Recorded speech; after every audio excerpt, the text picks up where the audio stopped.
మీ వాక్యమేమో మాట్లాడము ధైర్యపరిచి బలపరిచి ఆయన మమ్మల్ని వాక్యము వెలుగులో నడిపించండి.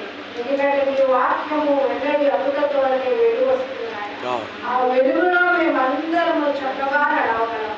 మీ రాజ్యాన్ని మేము చేయగలం. మమ్మల్ని అందరూ కూడా మీ ఆత్మ స్వాధీనంలో నిర్మించండి. వినగలిగేది గ్రహించే మనసు అర్థం చేసుకునే ఆత్మ లోబడి వివేచించి ఒక యోగ్యమైన మంచి మనసును అందరికీ దయచేయండి.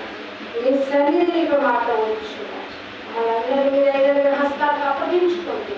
ఈ పూరిక ఆది అంతా మీరే అధ్యక్షత వహించి నడిపించి మహిళా ఘనత ప్రభావం పొందుకోవాలి. మీ దాసులను అభిషేకించండి. దర్శకులపడి ఆశీర్వదించి బలవంగా మీ దాసు మీరు వాడుకుంటూ రావాలి. వాక్యం చెప్పే దాసులు కూడా మీరు కనపరిచి వాడుకోమని సన్నిధిలో ప్రార్థిస్తూ